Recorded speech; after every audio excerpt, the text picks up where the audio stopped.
ஒரு real life இன்சிடெண்ட்டை நான் share பண்ணுறேன். ஒரு பேசிக் அவேர்னஸ் இல்லாததுனாலையும் ஒரு லாங்குவேஜ் ப்ராப்ளம்னாலையும் ஒரு சகோதரி ஒரு ப்ராப்ளம் சந்திச்சிருக்காங்க. என்னன்னா, ஒரு சகோதரி வந்து கல்யாணம் ஆகி டிபெண்ட் வீசால ஹஸ்பண்டோட இங்கே வாழ வந்திருக்காங்க.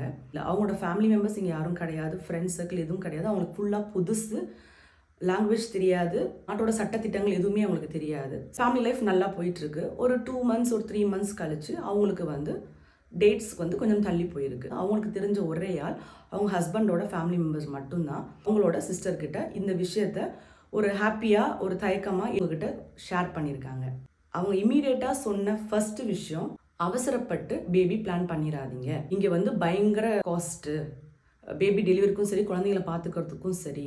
கார்டெல்லாம் வரத்துக்கு முன்னாடி எதுவும் பிளான் பண்ணிடாதீங்க, அப்புறம் கடைசியில் என்னோட பிரதர் தான் வந்து கஷ்டப்படுவார் அப்படின்னு சொல்லிட்டாங்க. அந்த வேர்ட் அந்த சகோதரிக்கு வந்து பயங்கரமாக ஹிட் ஆயிடுச்சு. ரொம்ப ஸ்ட்ரெஸ் ஆகிட்டாங்க.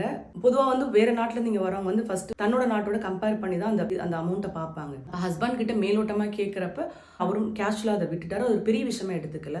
பட் இந்த பொண்ணுக்கு அதுவாக நாளடைவில் யோசிச்சு ஒரு ஸ்ட்ரெஸ்ஸாக க்ரியேட் ஆயிடுச்சு. நியர்லி வந்து ஒரு 2 மந்த்ஸ் அவங்களுக்கு வந்து தள்ளி இருக்கு டேட்ஸ். ஸோ அந்த ஹாப்பினஸை ஷேர் பண்ணுறப்ப இந்த மாதிரி ஒரு விஷயம் கேள்விப்பட்டோன்னே 1 வீக்லேயே வந்து திருப்பியும் வந்து அவங்களுக்கு நார்மல் சைக்கிள் கண்டினியூ ஆக ஆரம்பிச்சிருச்சு. ஸோ அப்போ பாருங்கள் எந்த அளவுக்கு வந்து ஒரு எமோஷ்னலான ஒரு ஸ்ட்ரெஸ்ஸான ஒரு விஷயங்கள் வந்து தனியாக வரவங்களுக்கு, குறிப்பாக வந்து அவேர்னஸ் இல்லாதவங்களுக்கு நடக்குது அப்படின்னு. யோசிக்க வேண்டிய விஷயம் என்னென்னா, அவங்களுக்கு ஏற்கனவே குழந்தைகள் இருக்காங்க, இந்த நாட்டில் தான் பெற்றிருக்காங்க. அவங்களும் வந்து ஃபியூ மந்த்ஸில் கன்சீவ் ஆகி குழந்தை பிறந்திருக்கு. அப்போ அவங்க சொல்கிறது சரியாக தான் இருக்கும் அப்படின்னு அந்த சகோதரி வந்து பிலீவ் பண்ணி அப்படியே போகிறாங்க. காலங்கள் கடக்குது. உங்களுக்கு வந்து ஒரு பிறந்த நாள் வருது. ஹஸ்பண்ட் வந்து கேக் வாங்கிட்டு தனியாக இருக்காங்கன்றதுக்காக அவங்களோட சிஸ்டரும் அவங்க கிட்ஸையும் கூட்டிகிட்டு வந்து கேக் கட்டிங் பண்ணுறாரு. அப்போ அந்த பொண்ணு ரொம்ப ஹாப்பியாகிறாங்க. ஃபோட்டோஸ்லாம் எடுக்கிறாங்க. ஃபோட்டோஸ் எடுத்துகிட்டு இருக்கப்ப அந்த பொண்ணு வாங்க நீங்களும் ஃபோட்டோஸ் எடுக்கலான்னு கூப்பிடுறப்ப, உங்களுக்கு குழந்தை கிடைக்கட்டும், அதுக்கப்புறம் ஃபேமிலியாக வந்து ஃபோட்டோஸ் எடுக்கலாம் அப்படின்னு ஒரு ஸ்டேட்மெண்ட் விடுறாங்க. அவங்க ஹஸ்பண்ட் வந்து சொல்லிட்டாரு, அதுக்குன்னு எவ்வளோ நாள் இருக்குது, இப்போ வந்து எடுங்கன்றப்ப இல்லைன்னு கடைசி வரைக்கும் அவங்க எடுக்கலை. அவங்க கொஞ்சம் ஸ்ட்ரெஸ் ஆகிட்டாங்க. இன்னமும் ரொம்ப யோசிக்க ஆரம்பிக்கிறாங்க. ஏன்னா இவங்க தான் இப்படி ஒரு விஷயத்த சொல்கிறாங்க இனிஷியலாக. திருப்பி அந்த விஷயத்தை பற்றி அவங்க வந்து ஒரு ப்ராப்ளம் மாதிரி சொல்கிறப்ப இந்த சகோதரிக்கு வந்து என்ன பண்ணுறதுன்னு தெரியல. அப்போ தான் அவங்களுக்கு ஒரு டவுட் க்ரியேட் ஆகுது. ஏன்னா வந்து ஒரு பெண் யார் பேசுகிறாங்கன்றதை பார்க்க மாட்டாங்க, என்ன விஷயங்கள் பேசுகிறாங்கன்னு பார்ப்பாங்க. பட் அதே இது ஒரு ஆண் பார்க்குறாங்க அப்படின்னா என்ன விஷயன்றதை விட அதை யார் பேசுகிறாங்கன்றதை பார்த்தா அந்த விஷயத்துக்கு இம்பார்ட்டன்ஸ் கொடுப்பாங்க. ஸோ இது ஜென்ரலாக பேசிக்காக இருக்கிற ஒரு விஷயம்.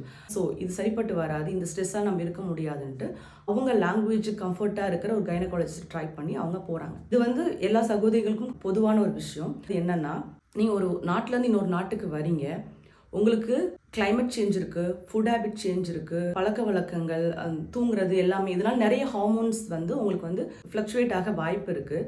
மேக்ஸிமம் வந்து நீங்கள் 1 year to 1.5 years வரைக்கும் நீங்கள் வெயிட் பண்ணணும். அதுக்கு மேலேயும் உங்களுக்கு வந்து ப்ராப்ளமாக இருக்குன்னா தான் நீங்கள் டாக்டர்கிட்ட வரணும். ஸோ இது ஒன்றும் ப்ராப்ளம் கிடையாது.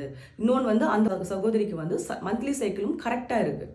ஸோ அதனால் நீங்கள் பயப்படவே தேவையில்லைன்னு சொல்லியிருக்காங்க. அது மட்டும் இல்லை, இந்த பொண்ணு தன்னோட அந்த ப்ராப்ளத்தையும் சொல்லியிருக்காங்க. இதுங்க ஃபினான்ஷியலாக ப்ராப்ளமாக இருக்கணும்.